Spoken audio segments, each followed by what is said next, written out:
wanted to put our, session. So it's regionally coordinated actions on air and superpollutant through national strategies, advancing health, climate and water security in the Indo-Gangetic Plains and Himalayan foothills, which is shortly known as IGP-HF. So before we begin, I don't know how many people know about ECMOD.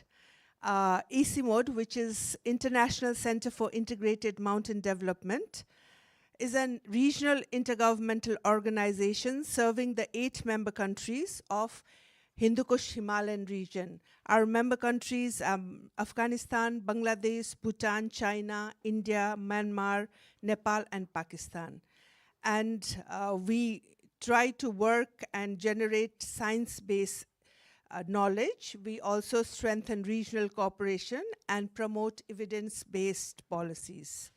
And today's session, as many of you are aware, short-lived climate pollutant, whether we call super pollutants, are the major driver of air pollution in the region, which continues to pose critical challenge since these pollutants arise from the common sources across multiple sectors. Integrated airshed-based approaches with national air quality management are essential to deliver the rapid co-benefits to public health, climate resilience, and water security, which we have been hearing these keywords in different these parallel sessions as well. And without further ado, I would like to also invite Mr. Ashish Tiwari, who is the air lead from ECMOD, to give a scene-setting presentation. Ashish, the floor is yours. Thank you, Vidyaji. No, I can operate. Okay, thank you, Vidyaji. Welcome again, you all, in this very important session where how we can actually synergize and integrate the next generation of air quality management. We have been talking about air quality, health impacts, and economic impacts, etc. But can we actually think of integrating, not in our discussions, but in actions, the super pollutants or short-lived climate pollutants? So this presentation is actually will go around how at the monitoring level, how at the policy level, and how at the financing level, what we are going to achieve with if we integrate these two. Right now, they are siloed, how we can actually benefit from these two integrations. So air pollution, I am not going into data sets. These are repeated so many times. But definitely so far, the narrative around air pollution was on health impact, number 1. Number 2 is on economic impact. Number 3 was on, you can say, number 3 was on basically impacts in visibility, tourism, etc. And you can say the quality of life as well. But now when we talk of short-lived climate pollutants, of course, differently, if we see it in a different lens, we see that black carbon is responsible for 39% of glacier melt in Tibetan Plateau. These are all peer-reviewed research, and 28% in the region where we are working in Hindu Kush Himalayas. Also, there is an agriculture loss. Also, there is a, you can say, the monsoonal shift in monsoonal patterns, etc. So, and black carbon, although it's not a very highly toxic pollutant, but it acts as a carrier of harmful chemicals into your bloods. So these two things we have been seeing from a different lens. Probably in the government, different departments are working around these two challenges. But there is a chemistry of connection to which actually we would like to focus upon. First is the sources. There is a commonality of sources: biomass burning, brick kilns, transport, cookstoves, waste, industries, etc. Then emissions. We can say that black carbon is included in PM 2.5, but it has also different impact, which the PM 2.5 actually does not signify as a whole. Then ozone precursors, methane, the impact we have seen in the previous slides. IGP-HF context where we are actually working is having a unique kind of challenge. First challenge, of course, I have put it here, the topography, aerosol effect, which everyone knows. The meteorologies play, the topographies play. So let us leave it aside because it is not in our controls. But there is a technology mismatch where monitoring infrastructure is unevenly distributed. The cost of monitoring of air pollutants, criteria pollutants, and black carbon is very, very high. Clean cooking, it's the largest contributor to ambient air pollution and also the household air pollution. But the level of penetration of clean cooking is different from countries to countries, region to region. Then vehicle standards, we have different standards across. But there needs to be also, you can say we can think of the industrial sector. I have cited just one example, brick kilns.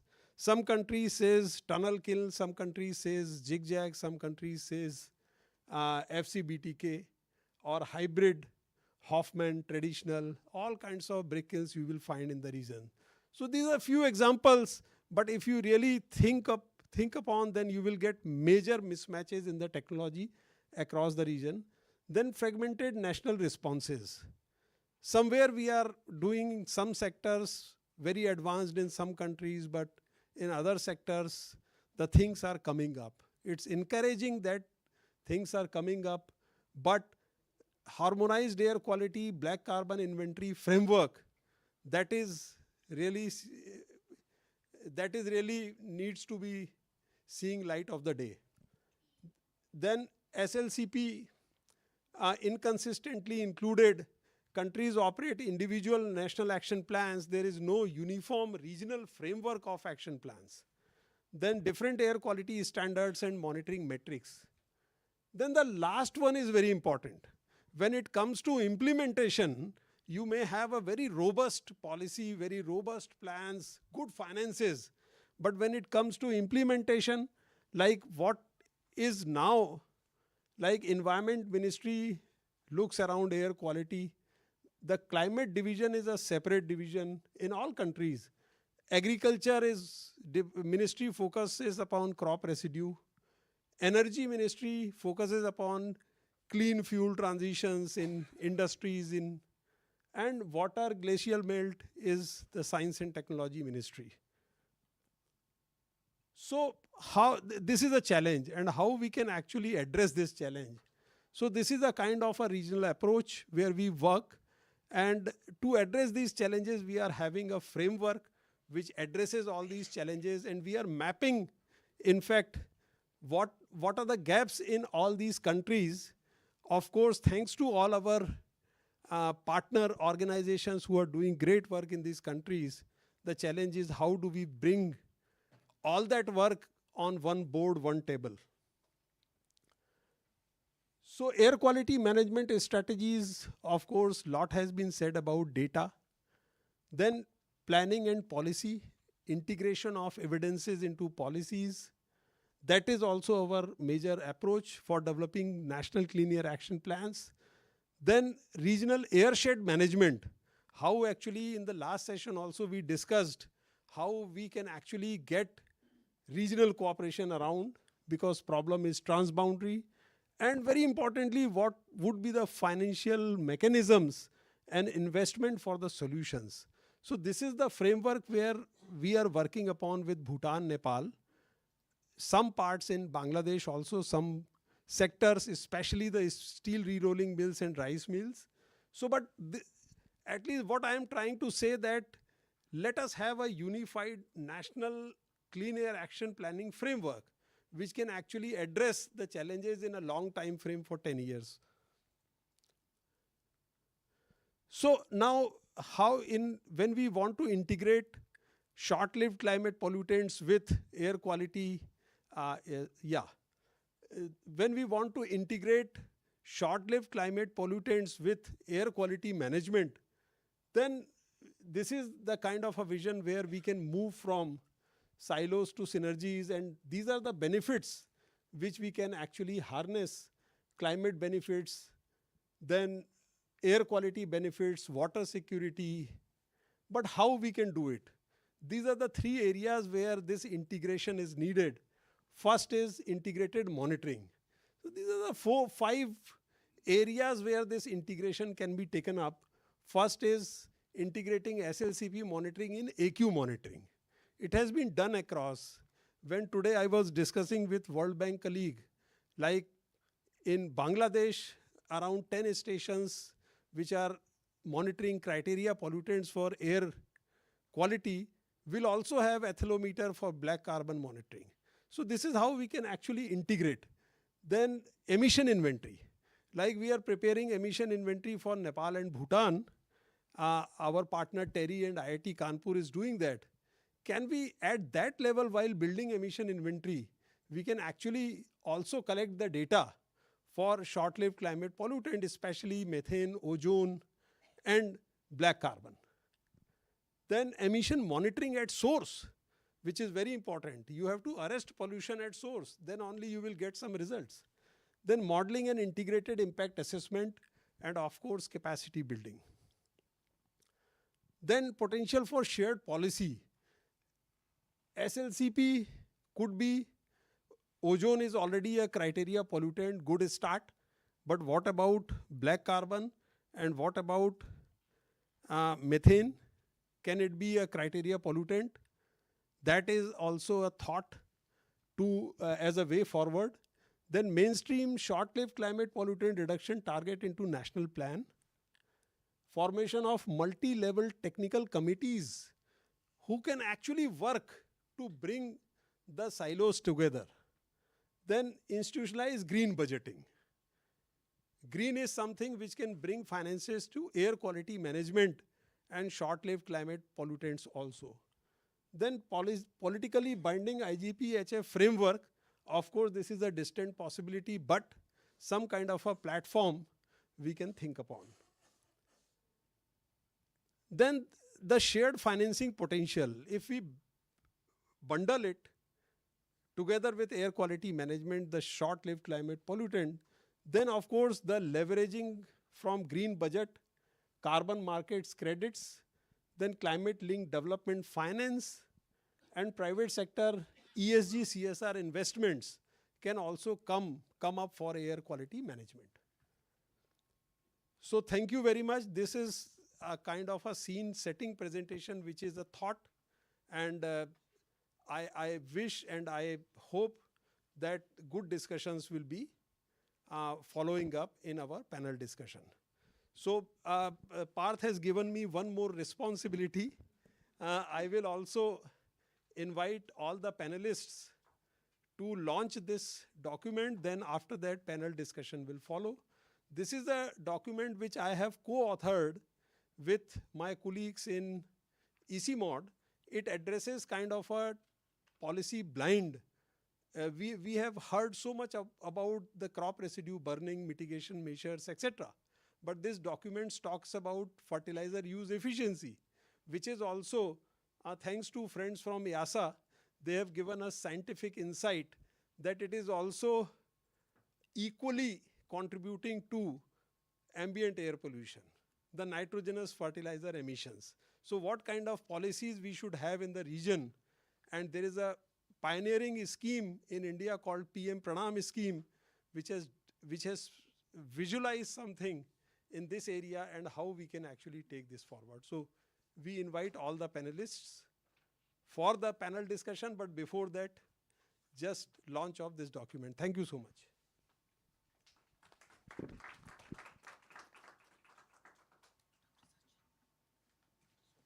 Please come.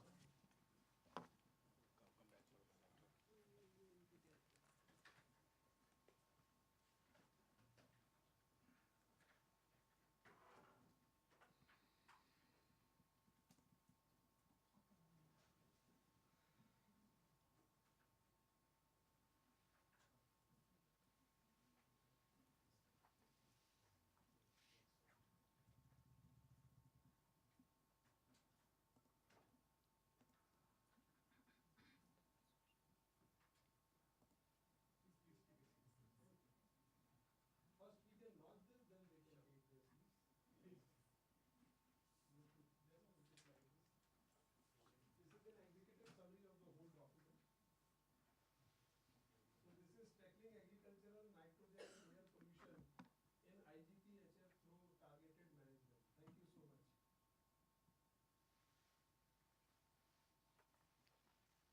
Let's give a round of applause. So over to Jane for moderating the panel. Thank you so much.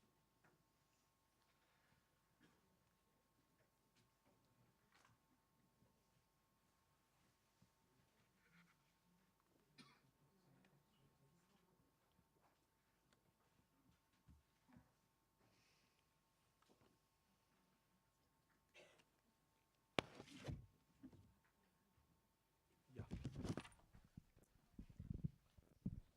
This is on.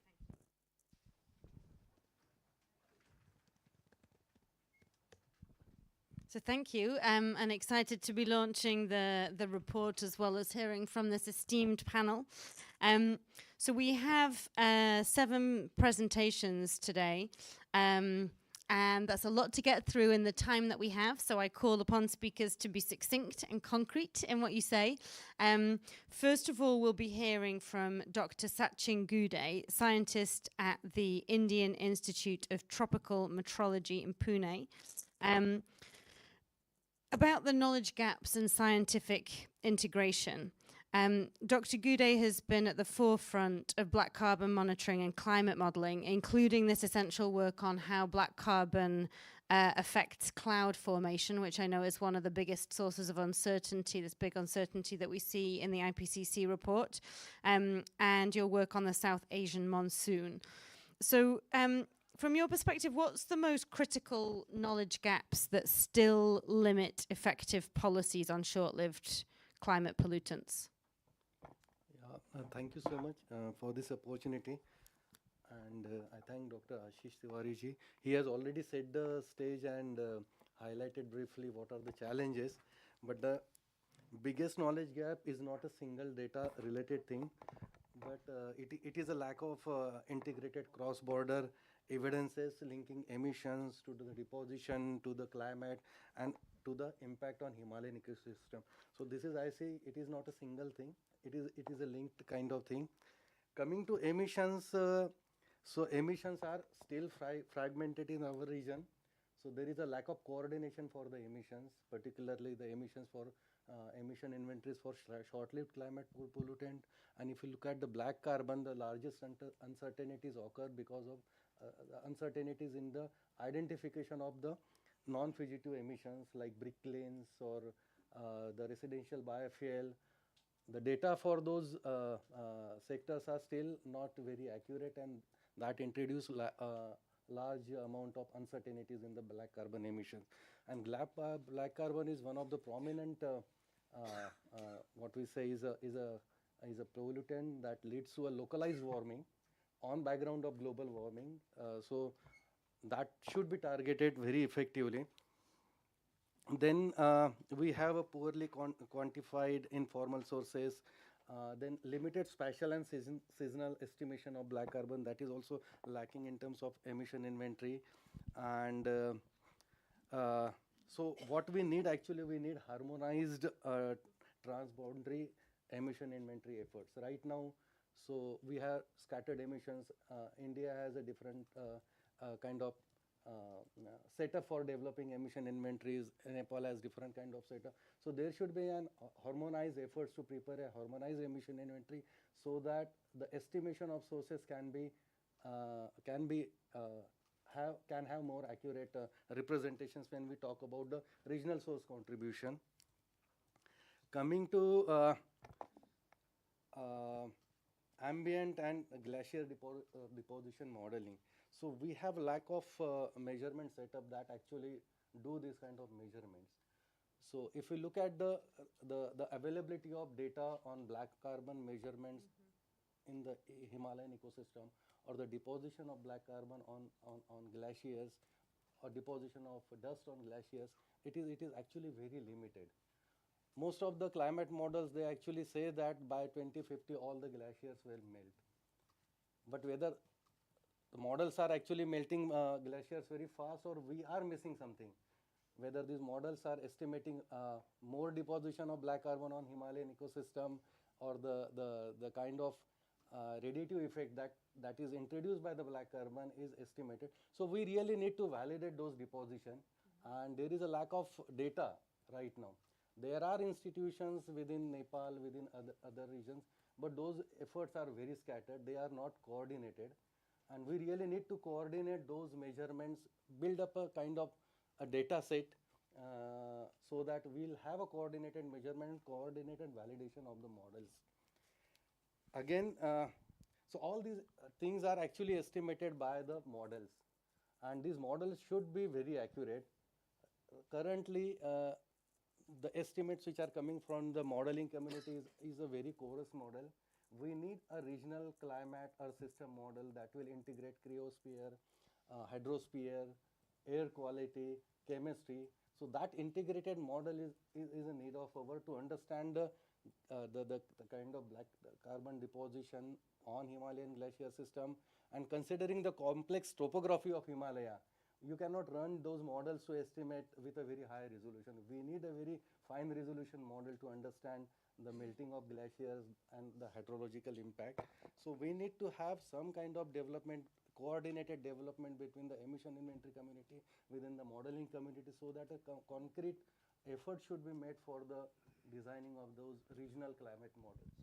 Thank you. So some really concrete suggestions there on emission inventories, on the input data, especially the hard sources like brick kilns and residential, harmonizing it. And I hope that you maybe want to comment on whether or not you think the IPCC guidance that's coming out on black carbon shortly will help.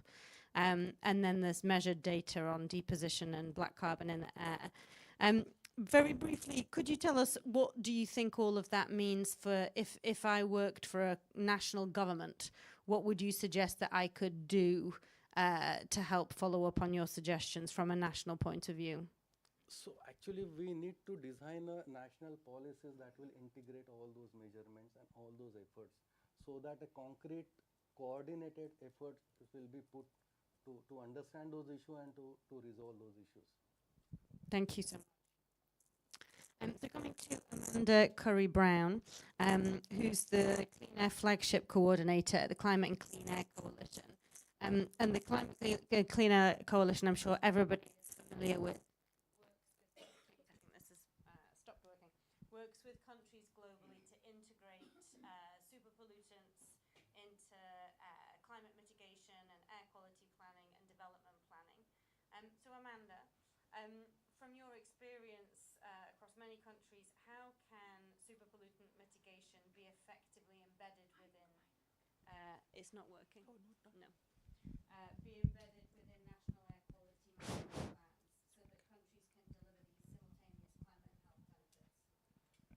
Sure, thank you. And thank you to the team at ICIMOD for inviting me to join this panel.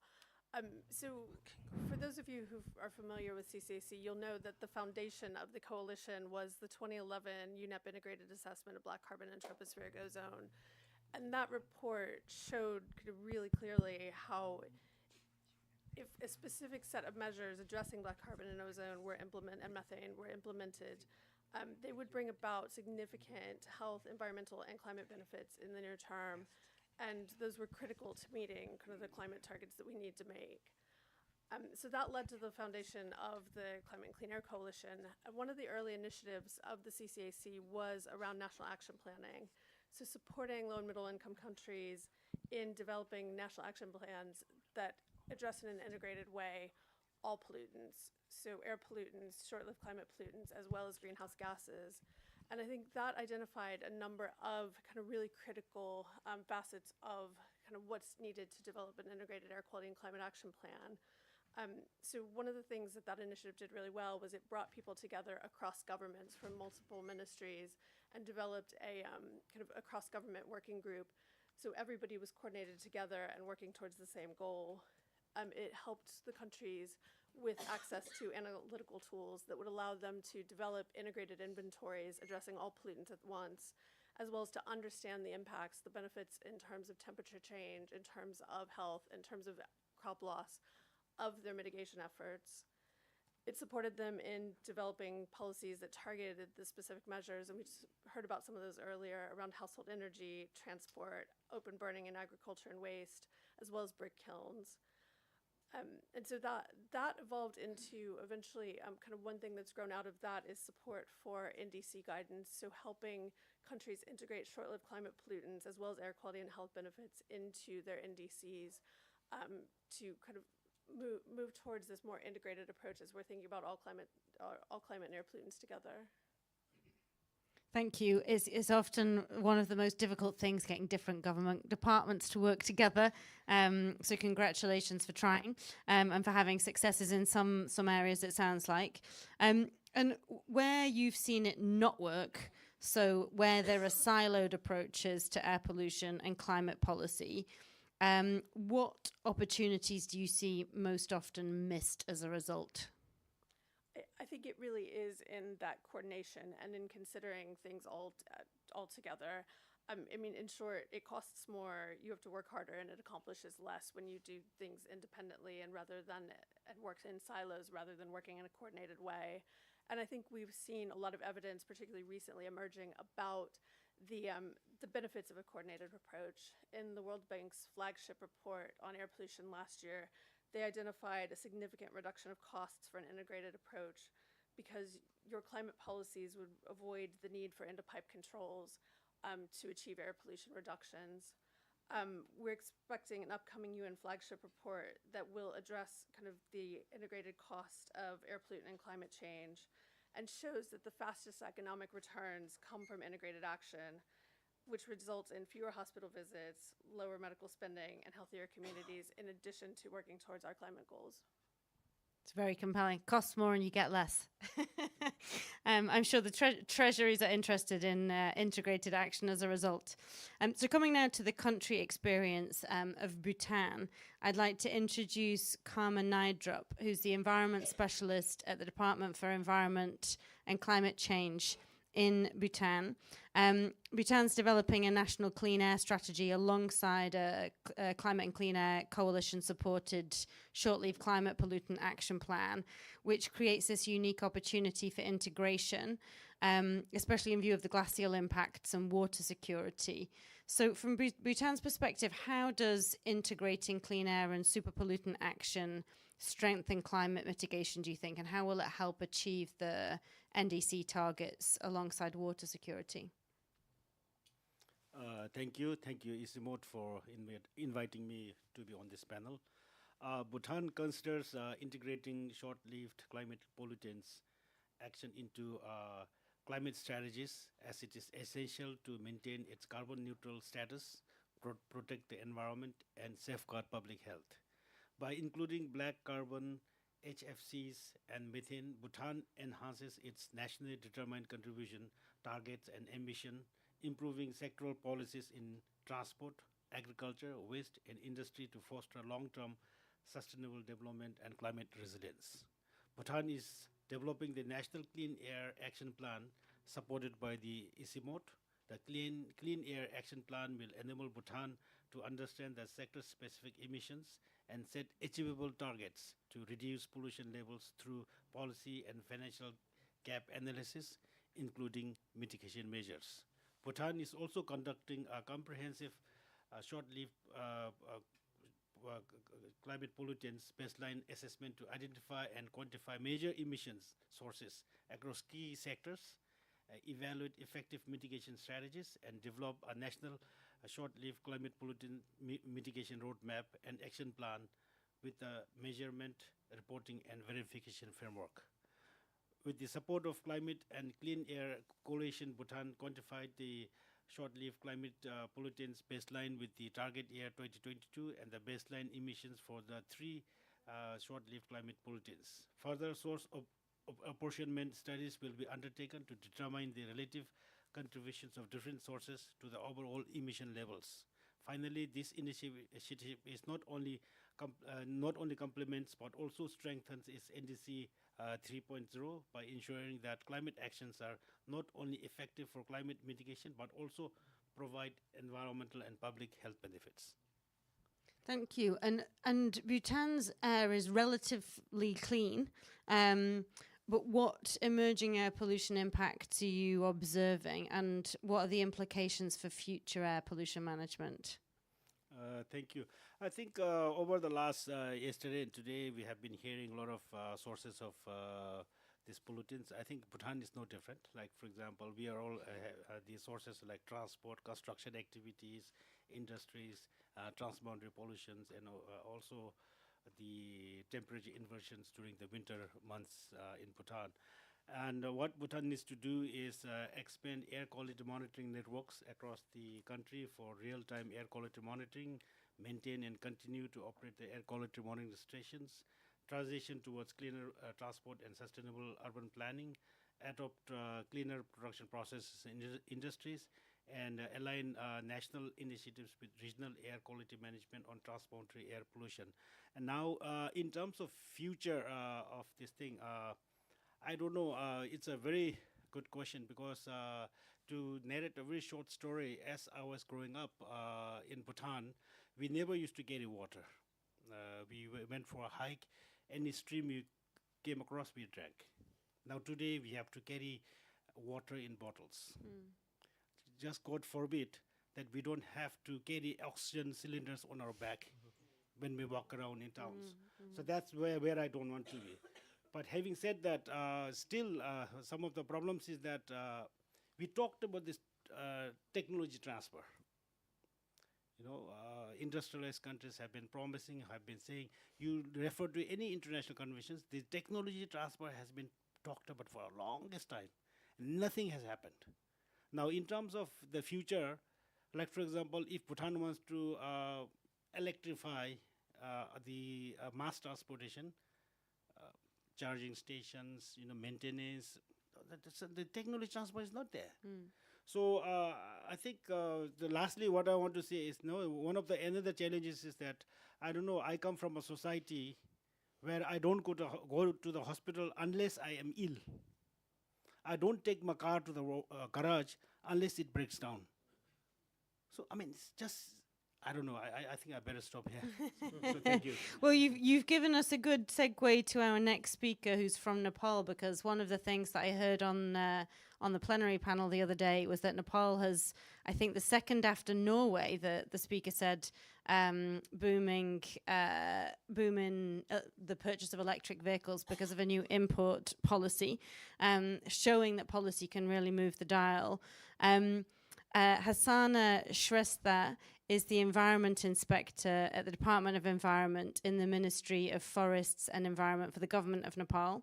And I wondered if you could share key actions that Nepal has undertaken in transport and household cooking in particular to reduce short-lived climate pollutants and air pollution together, and your vision for future interventions, maybe some of the things that you've included in the NDC. Thank you for this opportunity. From this 1.5 days discussion, I think we are now clear. Reducing SLCP are one of the fastest ways to slow the warming and just like improve the air quality. So talking about the transport sector, it is one of the major contributor to the air pollution as well as SLCP. And in response, Government of Nepal is prioritizing electrification of the vehicles. And as you mentioned, and as AJ yesterday mentioned in a panel discussion, that Nepal is a leading country next to Norway in importing the electric vehicles, and this transition is only possible, it's only possible because of the policies that government has undertaken and because of the fiscal incentives and the growing public awareness. So also Nepal has recently adopted Euro 6 vehicle emission standard for imported vehicles. And also Nepal has undertaken the, just like ambitious target in NDC 3, 90% of the private vehicle and 70% of the public passenger vehicle to be electric. So this is definitely going to reduce the fossil fuel use as well as reduce the black carbon emission. Talking about the household cooking, yes, it is one of the contributor to the indoor air pollution. And data shows that residential sector accounts for 60% of the Nepal's energy consumption. And it definitely disproportionately affect women and children. So government is addressing this issue by promoting electric cooking technologies, household and institutional biogas system, and improve cook stoves. And also NDC 3 has ambitious target of promoting the electric cooking biogas system and improve cook stoves. And also at policy level, government of Nepal is strengthening air quality governance. Currently Nepal government of Nepal is formulating its National Air Quality Management Action Plan in collaboration with ICIMOD, and it is revising its Kathmandu Valley Air Quality Management Action Plan. So looking all these, we can say that NDC recognizes climate and air quality as they are deeply interconnected, and by targeting SLCP, Nepal can achieve climate benefit while protecting public health. Thank you. Thank you. Super interesting to hear these very ambitious policies that you have on the adoption of electric vehicles and electric cooking. I would love to hear more about that, but we might get to that in the audience Q&A later. Because now we're moving on to the need for regional cooperation. We've heard a lot about transboundary pollution, and we all know that pollution does not stop at borders. So I wanted to introduce Jaya Singh Verma, who's policy and program lead for the Asia Pacific region at the FCDO. FCDO supports regional cooperation to address transboundary air pollution in this region and climate risks too, with black carbon reduction as a priority. So which models of regional collaboration have you seen? Jaya is not yet here. Maybe we can switch to another. Sorry, Jaya did not arrive. So on to Karma, on financing integrated action. Karma Yangzom's the principal environment specialist at ADB.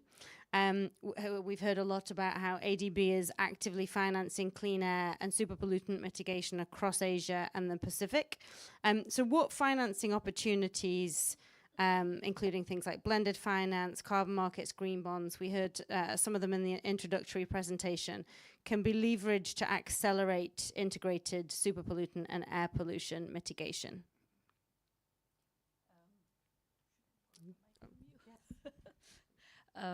First of all, thank you very much to ICIMOD for inviting me to speak in this session on behalf of ADB. Financing, I think that's really, really important, as we heard in all the sessions, especially the plenary session yesterday. I think, as we all know, the financing landscape is becoming more and more challenging. But nevertheless, I think there still are opportunities that we can look into. So within ADB, we are I think we have been impacted, but not so significantly impacted. So I guess we are lucky from that perspective in terms of resources. So we try to provide blended financing where we have loans, but together with that, we also try to package a grant component. For example, at the moment, I am, or maybe I can give an example of a project which was just approved last year in December in Pakistan, which is focusing on mechanizing crop residue, so to avoid the burning. It was a $129 million project. 120 million was loan, and 4 million was grant from, which we mobilized from our internal trust funds. And then 5 million was from government co-financing. So we tried to sort of make the overall package a little bit less expensive for the government. Then we also have a variety of financing instruments. We have something called policy-based loans, and that's where we try to help the government come up with policies, like the great example from Nepal, where there was this huge surge in uptake of EVs because of the tax incentives which was introduced. So we try to help governments to come up with this kind of influential policies, which then naturally triggers certain actions within the private sector as well as with the consumers. There is a behavioral change which happens. So then that also kind of helps to scale up resources internally within the internal resources. And we also have financial intermediary lending. So this is where we borrow, where we lend money to a bank within the country, and then the bank on lends to a wide range of, it's usually the medium and small enterprises. And that's where we can have, and taking advantage of governments like a green financing. A lot of governments now have this green financing platform, or like a green financing criteria within the central banks. So leveraging on that and then trying to have like very clear, criteria that are targeted for air pollution or targeted for SLCPs.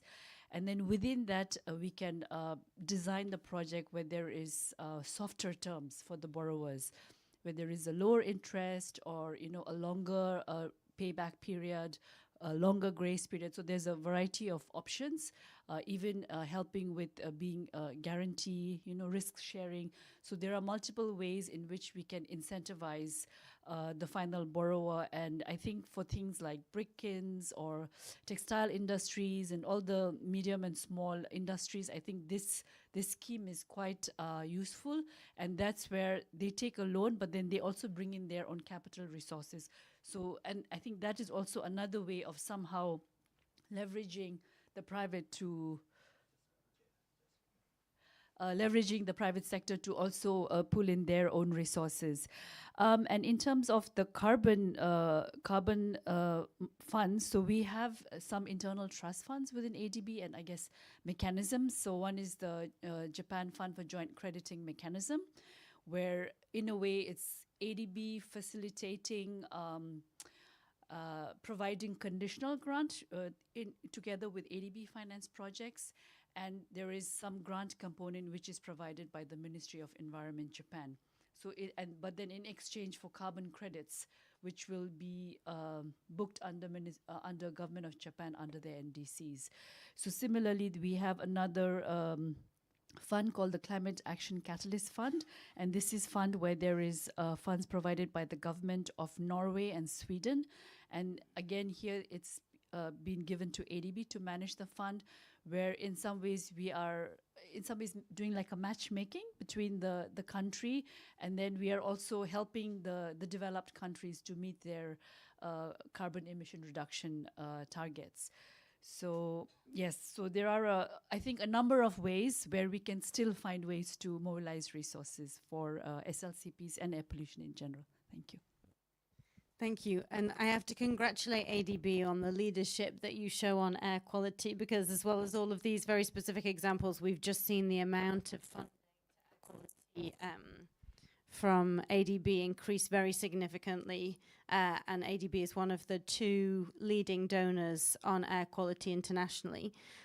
So could you, just in a minute or so, tell us about ADB's broader vision for strengthening integrated action in the region? Thank you. So I think this is, it's great in that life is a little bit easier for us now that World Bank and ICIMOD have done the hard work, and we also have SACEP, you know, the way there's already this regional platform established, so we can just take advantage of that. And I think we just want to join forces with World Bank and ICIMOD and other partners and continue the activities under the platform. And I think in particular helping to harmonize, as what we heard from our first panelists, harmonize the data collection system, harmonize the way in which we are, you know, measuring the indicators, and also most importantly, I think the solutions, because the economies of scale for a particular kind of technology, if more than one country adopts it, then the economies of scale work out much better for everybody. Thank you, Karma. And I am pleased to now welcome Jaya Singh Verma. I was introducing you before, not being able to see down the line of who was here and who was not. So again, Jaya is the policy and program lead at the FCDO, working in the Asia Pacific region. And we were going to move on to regional cooperation and which models of collaboration you've seen work well for air quality management that might prove similarly effective for an integrated approach to air quality and superpollutant management. Thank you very much. I will mention some of the collaborations which have been successful. So first of all, doing the analytics at the regional airshed level is the first one which I'll mention, because I think framing as a regional issue is essential. Then the evidence on the sources of pollution, whether it is through modeling data and then cross-checking it, where the actual data from the ground is really essential. And then I'll mention that having regional platforms where this kind of discussion of evidence, data, as well as solutions can be done. And one of the successful models I would see in the Himalayan foothills is the ICIMOD platform, which is the International Center for Integrated Mountain, which brings together countries from the 8 regions on dialogue, science, policy, as well as evidence dialogue, which now has added finance to it. So once this kind of dialogue happens, the next steps in terms of investments and what each of the countries need to do to harmonize, whether it's their systems for collection of emissions data, etc., fits within the wider framework. And I think that's where then the multilaterals like ADB and World Bank come in, where supporting the analytics plus also the links to investment. And I would say the last part is on bringing the private sector in innovations, which is really critical if we want to make a difference at a large scale. Similarly, accessing the climate finance for air pollution and looking at the links between the two, which is climate, pollution, heat, and bringing together that framework now for the large pollutants, because if we want to look at short-lived pollutants, similar kind of approach, adding on the analytics, data, evidence, and getting the countries together, because I think not enough is known about this area for the policymakers. So thank you. Thank you, and you've really echoed some of the comments that we heard earlier with regards to black carbon, specifically around data harmonization, platforms for sharing, and added in this point about private sector innovation. Second question to you, I would love to hear a little bit more about how FCDO views your role in advancing the agenda. So any particular ways that you're thinking about bringing together climate and health stakeholders or through financing and partnerships? Thank you. I'll mention 2 areas. One is the partnership with ICIMOD. We're looking at analytics on the black carbon and sharing that with the policymakers, again, in terms of a simple way, not a long scientific report, which ICIMOD is quite good at doing, but what are the actions, what are the impacts on the melting of the glaciers, sharing some of these, I should say, highlights policymakers, but also much more widely, because I think having those statistics, the earlier World Bank report for the region, which said 2 million additional deaths due to pollution, was a headline in all the newspapers and media. A similar kind of approach, I think, is needed for the black carbon. The second is, as a part of the climate and health, I should say, framing of this thing, also now for us to include black carbon and super pollutants, because we've been dealing with that under our climate program, separately under the Climate and Clean Air Asia partnerships. Thank you. Thank you. Some really good points to follow up there and gaps. So on to our final speaker before we can open for audience questions. I want to introduce Ms. Chandra Kala, who's the Chief Executive Officer of the Uttar Pradesh Clean Air Management Authority in the government of Uttar Pradesh in India. And Uttar Pradesh has been leading the way on integrated action. So from a state level governance perspective, how can short-lived climate pollutant mitigation be integrated into air quality management and climate action and sectoral policies in these high impact sectors like transport, industry, brick kilns, all of the sectors that we've been hearing about? Thank you. I thank Sri Ashish sir for giving me this opportunity, and BAQ team. I want to introduce our program, and I'm very much happy to inform you all that while this program is going on, we have executed agreement with the World Bank on funding for this project. Ashish Tiwari sir is the backbone of this entire conception of this idea and the project, and now I'm fortunate to follow the project to be implemented now. The project actually is an integrated way of approach. It's not any other, all the departments working in silos. Here, the way we are progressing is we have 3 result areas. The first one being strengthening state capabilities for air quality management. In terms of strengthening capabilities by installation of CAQMS and installation of emission level monitoring systems in various industries, and at same time establishing decision support system where we can integrate the existing CAQMS also, which were being placed by the UP Pollution Control Board and various other departments in isolation. So our decision support system will integrate various departmental emission inventories wherever they are spread over the whole state. So this support system would be issuing forecasts as well as sector-wise source apportionment, and to tackle how to tackle the upcoming season, like September, October is supposed to be the densely the concentration of pollutants is too high. At certain states, it is registered like 400, the air quality reduces to 400, 300, 200. That's the level, whereas the permissible limit is somewhere around 40 to 50.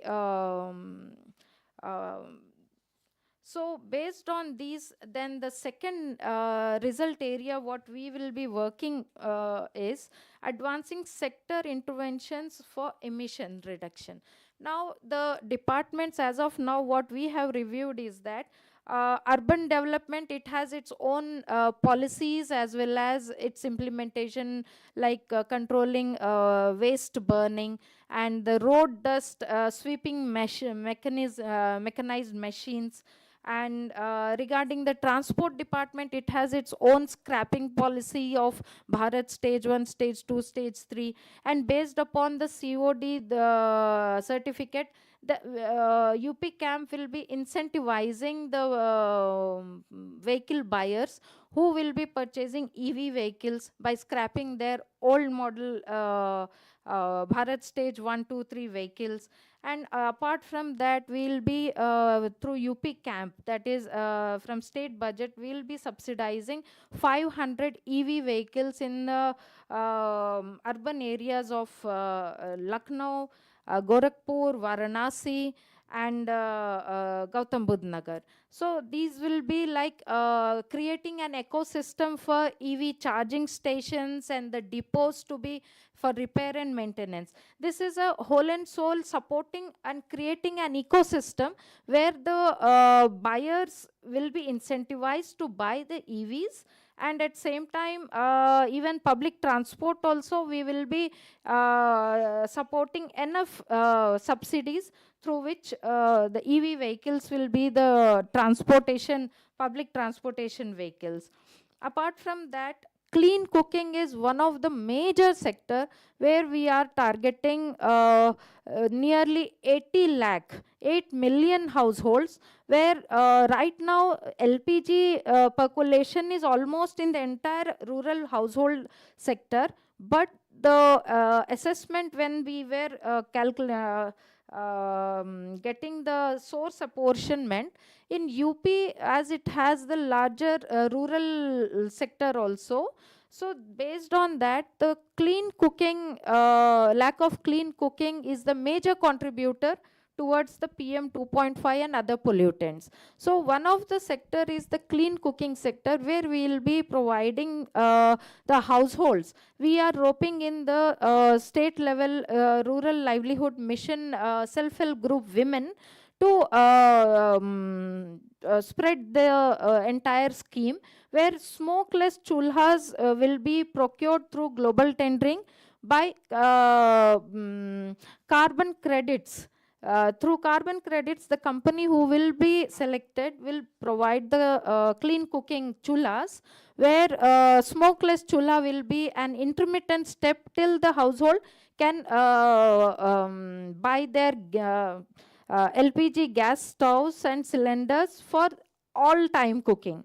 Like they have their gas connections, but because of their dearth of money or for any other financial reason, they are not able to use those gas stoves for the continuous usage. They use a parallel chula, which chula is the stove which emits smoke, like wooden, cow dung cakes, etc. So here this intervention will enable those households from the drudgery and the smoke and health of women, children. So these all measures will integratively combat the air pollution as well as the short-lived climate pollutants also. Thank you, thank you. And that's congratulations on putting together such a large integrated program of work. Very briefly, maybe in less than a minute, what would be the one thing that you think worked well for you to align air quality and climate goals across so many different departments in UP?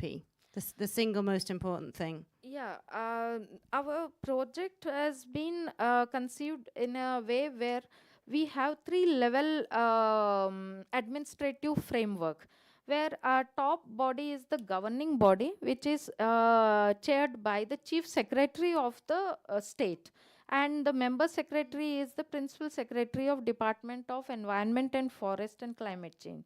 And all the members of various departments which I have named now, like rural development, SRLM, that is State Rural Livelihood Mission, and MSME Principal Secretary and Principal Secretary Transport, Agriculture, Animal Husbandry, Urban Development and Transport.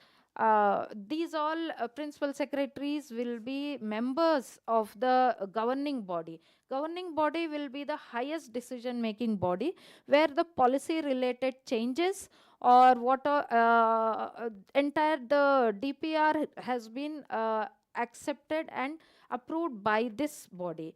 Then the next body will be the executive body, which will hold the financial powers as well as the regular powers of decision making, where Principal Secretary, Department of Environment and Finance will be chairing, and Member Secretary UP Clean Air Project Chief Executive Officer will be the Member Secretary, and all the departments I mentioned now have nominated a nodal officer. That nodal officer will be in charge of implementing this entire program as per the DPR. The timelines are fixed, in which quarter, in which year. This is a 6-year program, and it is based on, and the loaning what World Bank will be providing is based on the results. It is P for R project. So the timely execution of project is the key, and at the main executing body is the SPV, a Thank you, special thank purpose you. vehicle. That's, I mean, it sounds like a huge amount of governance integration there as well, and having all of the departments on the hook for delivering according to the timetable. So in a short while, I will come to Shriju Sharma. Do we have Shriju? Perfect. But Shriju, I'll come to you in a little while, because I know that you're going to draw on all of today's discussion for your remarks. So I will throw it open now for some Q&A from the audience. We got one question at the back. I'll take a couple together. If there's any other questions? And one down the front. Do we have another mic? No, you might. Is there one? There's one on the table. Yeah, go for it. The table mic. You can just. Thank you. Thanks. And if you can tell us your name and your organization and who the question is directed to. Thanks. All right. My name is Dr. Rajiv Khurana. I'm the founder trustee of Lung Care Foundation India. And this is a deliberative question to all. And first of all, Jane, compliments to you for conducting the session so well. And everyone has been talking in a very pointed manner. Allow me to quote a quick research in 30 seconds, which we did in Punjab, India, which actually is a matter of concern for all the countries. We researched 43 villages in Jalandhar, Punjab, and covered over 650 households. And we discovered that 4 out of 10 families had health episodes. And these are the households which are closer either to a highway or where the crop burning is happening. And 1 out of the 4 were hospitalized. And in Punjab, they don't go to public hospitals. They go to the private hospitals, spend a lot of money. The second dimension was, while it is important to use gas in the kitchen, and it has actually been used, but for other heating purposes, coal, wood, and cow dung is still prevalent.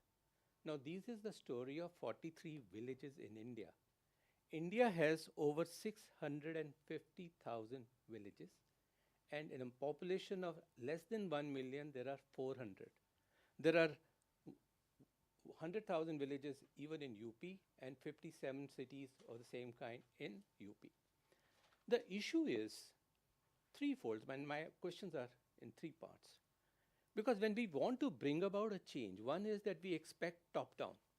Second is, how do we think in terms of bottoms-up? And 3 stages are very vital. A wake-up call, a shake-up call, and a make-up call.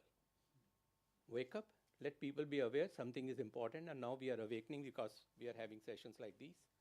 A shake-up, because if people are not listening, then we need to really raise our voice, and that is where the common man has to come into play. And third is, if we define a problem, how do you solve a problem? And therefore, 3 experiences which I seek from everyone. Number 1, how do we ensure that public at large becomes aware that they need to demand clean air, not only as a civil right, but as a birthright? And number 2, how do we ensure that in a democratic setup, clean air takes a higher stage in the election manifesto? Because those who are seeking election have to actually meet the requirement of clean air and health for everyone. And if we can do that, I think a transformation will start happening. Thank you very much. Thank you very much. And I'd suggest maybe not all of the panelists take each question, just so we can fit more questions in. But if somebody would like to take that one, how do we raise awareness and make air pollution an electoral priority? And then there was another question here, if you can. tell us who you are and if your question's directed to somebody in particular. Well, let's try. Well, first of all, thank you. The back focuses on the black carbon SLCPs. See, very quickly, I mean, the emission inventory is the first thing to do. And our little experience or thing about the black carbon is that when it comes to the emission factors, they are sort of not available in the context that, well, people say that use these numbers. They're mostly available with the journals, and there are multiple of them, so there will always be a challenge what factor to use. And similarly, for the activity data that are also little sort of spread out, not very consistently known. So what one should do is look at the complete uncertainty while you're doing the emission inventory, actually. Point number one. Point number two, there are also certain sources, for example, they look very small. Our experience shows, for example, irrigation pumps. For example, kerosene being used for the lighting in certain areas there. And then third thing is like the mobile towers, actually. And when you make this assessment of these things, if you think they're too small sources, they might contribute up to 5 to 10%.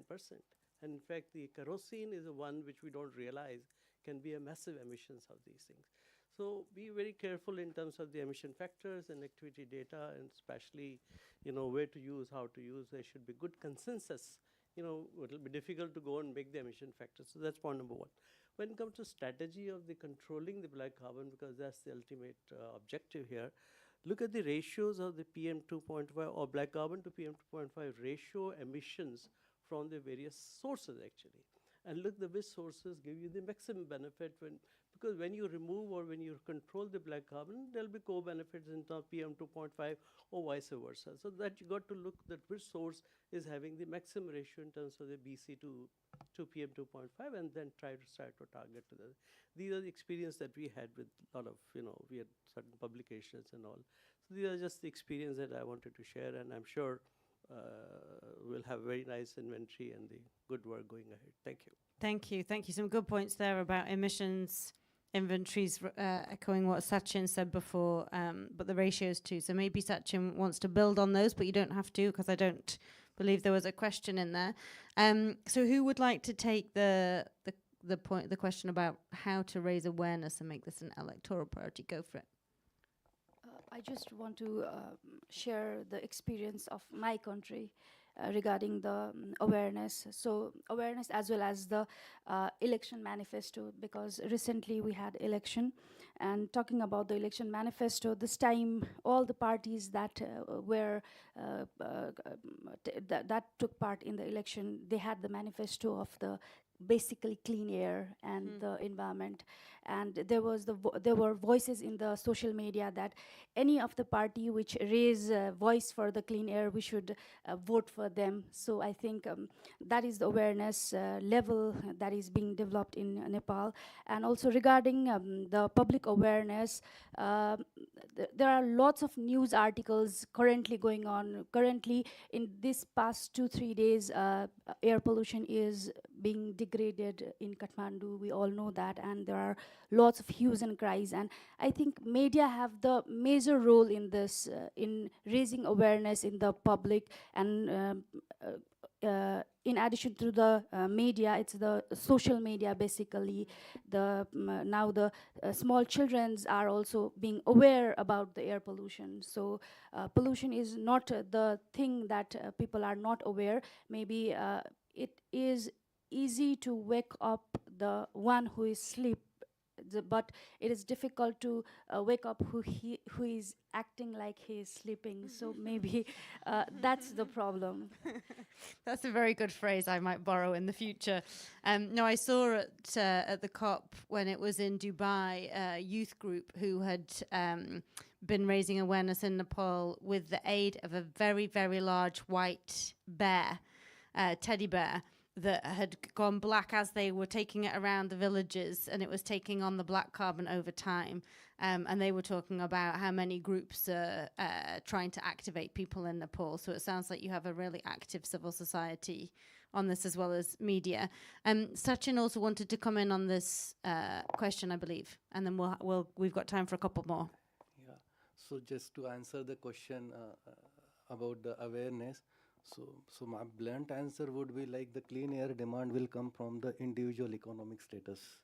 The poor farmers staying in rural villages, so their main demand is to how to have a very cheap and easy fuel for their daily cooking purposes.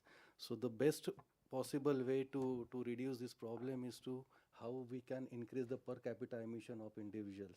And the past experiences shows that when you cross those per capita income, so you actually go for demand for more clean air. So this clean air demand is coming from the wealthy people and the poor farmer. Even if you go for awareness, I don't really think, because see, the easiest and cheapest fuel availability for those farmers is a cow dung. Even if you, otherwise you go for a behavioral changes, and that needs a lot of awareness. But then there is a kind of nexus between the cheap fuel availability and the income status of that farmer. So that is what my views are. Yeah, thank you. So out to the audience for one or possibly two more questions if they're brief ones. Yeah, go for it. There's a mic on your table. Is the response allowed? No, afraid not. So maybe we can discuss offline. So yeah, the state monitoring systems like in intergovernmental like ways are like really good. But what usually happens is there is not enough like share monitoring within government in case of Nepal. And then there is this attitude that either we get the best or none, where in the region where there is none, there is no budge, right? Like for example, people in Kathmandu are talking a lot about air pollution issues and things. The part of the area I am from, there is no active monitoring station right now in the entire province. The low-cost sensor I put is consistently showing higher data than Kathmandu. And when I went there this December, there is like almost no talk. And then most of the time, individually, people are very driven within government when I would talk about who believes in the cause. But there is lack of cross-governmental synergy. So my questions is towards the panel, like whoever have worked on government agency, what has your experience been so far, and what's the biggest hurdle you see in the integrated monitoring system within government as a whole? Thank you. So I will definitely come to Hassana with that one, but if anybody else has a comment, please start waving. Any other questions?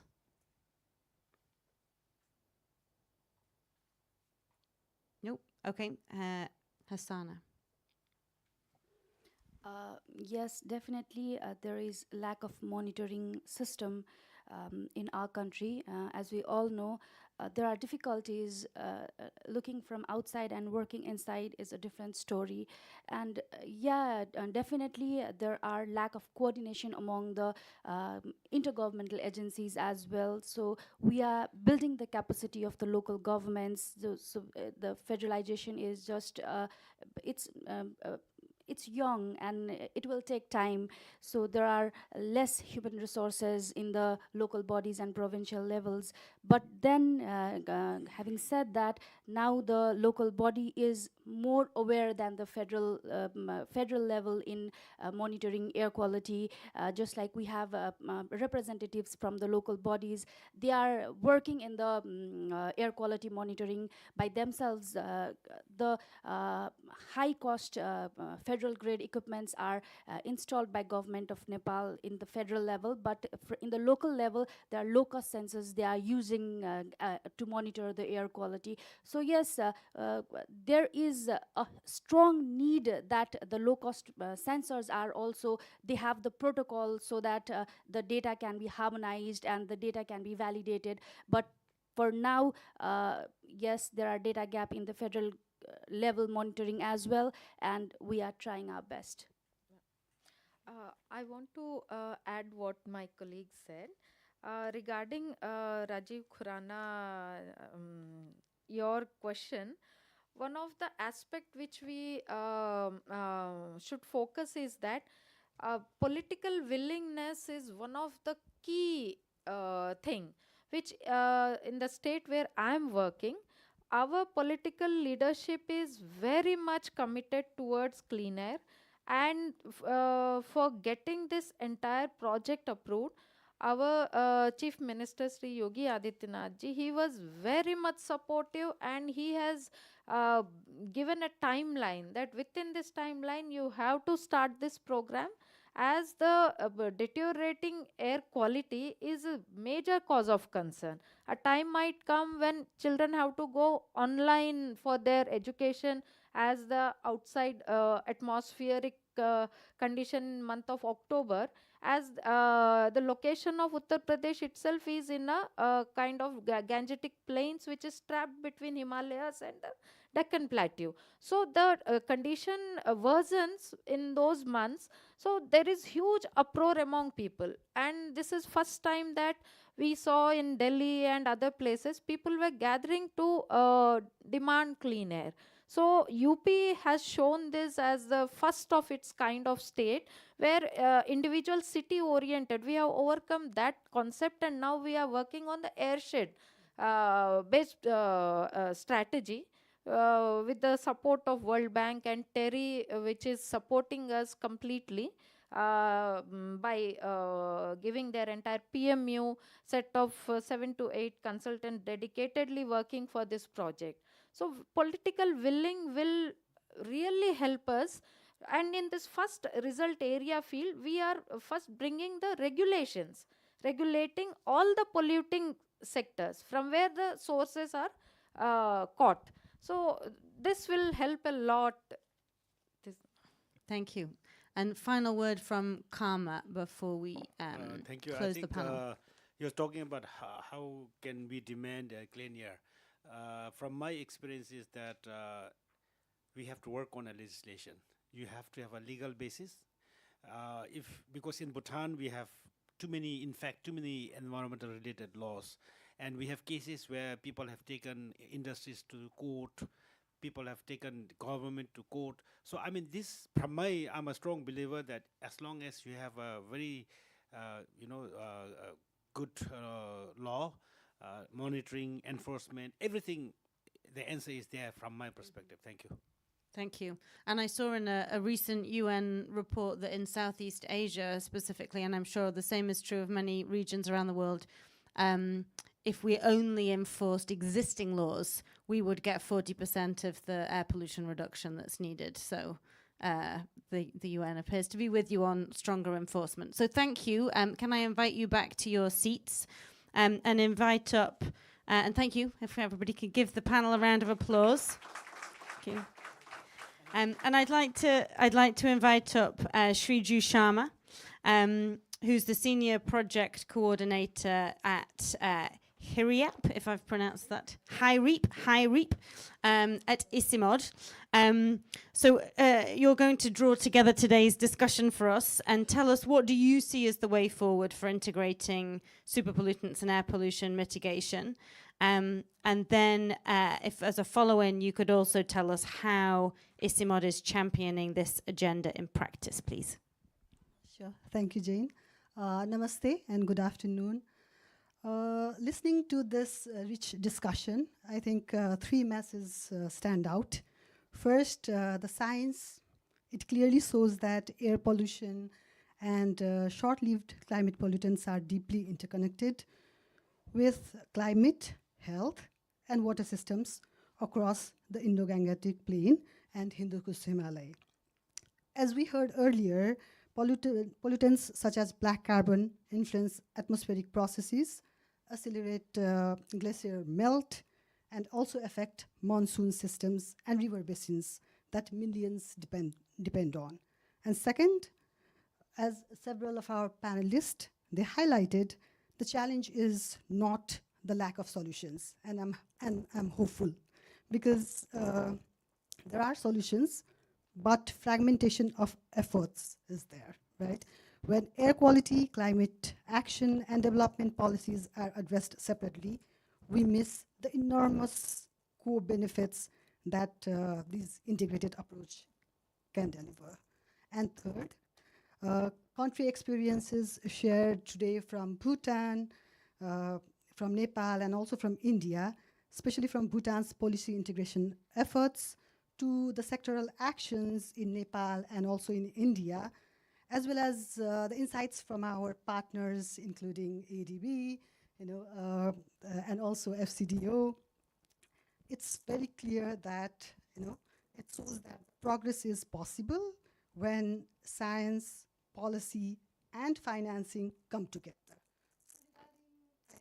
Forward, what emerges very clearly from this discussion is the need to move from fragmented action towards a regionally aligned and integrated approach across the IGP-HF, right? This reason. In the long term, I think a key priority is strengthening national air quality strategies, plans, and policies that align with the regional airshed priorities, right? So not limiting only to countries, but taking it to the regional, at the regional level. So that will enable countries such as India, Nepal, Bangladesh, Bhutan, to address this common emission sources and also jointly reduce the super pollutants that we're talking about.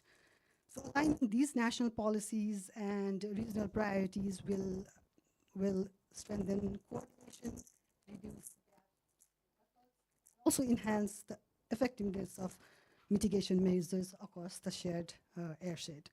So in the short term, platforms like the Social Policy Finance Dialogue, we call it SPFD, that can play a critical role.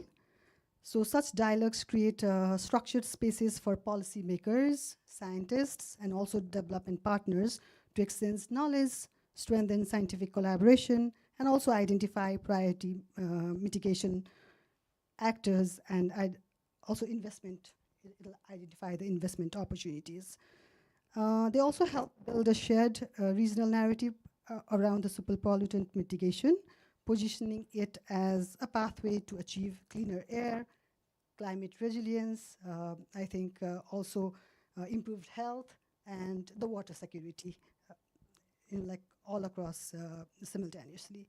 And over the longer term, I think these kind of platforms like SPFD could evolve into a voluntary regional cooperation platform that supports sustained collaboration on monitoring, knowledge exchange, and also coordinated mitigation strategies. And I think this is precisely where ICIMOD can contribute, and I would say it's already contributing, right? We work at the intersection of science, policy, and regional cooperation to support countries across Hindu Kush Himalaya region in addressing shared environmental challenges. And because addressing short-lived climate pollutants is not just about cleaner air, it is also about safeguarding our glaciers, and also, securing our water systems and a more resilient future for the entire region. And finally, I would like to end by saying that air has no boundaries, and I think our solutions should not either. Thank you. Thank you. Thanks, Shriju. And I would like to thank our speakers and our audience. And for a final closing remark, invite Partha Sarathi Mahapatra, the intervention manager at ICIMOD, to close us out. Thank you, Partha. Thank you, Jane. So at the outset, first of all, I would like to thank Jane for conducting this session beautifully, and then to all our participants. To all our country participants who took time from their busy schedules, and especially when you are in the government, it takes a lot of effort to come out of the seats. So thanks to all of them, and thanks to all our research fraternities who were able to take out time and come here, and all the participants present in this room who were trying to understand and look out what we are doing. Sorry, I forgot all our donors too. Thank you. Please. So before we close the session, I would like to request Ashish Tiwari to kindly hand over a token of thanks to Ms. Jane. Yeah.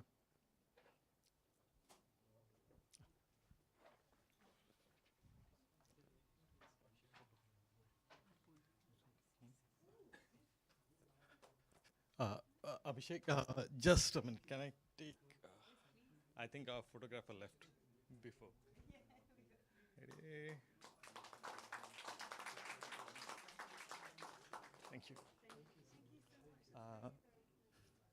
May I now request Bidya and Abhishek to please give a token of thanks to all our participants. Sorry, all our panelists. Sorry.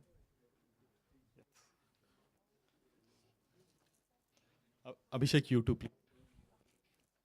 So, thanks to Abhishek and Bidya, as well as all our, I would say, behind the screen would say friends and colleagues for back at ECMOD who were helping do it. Thank you.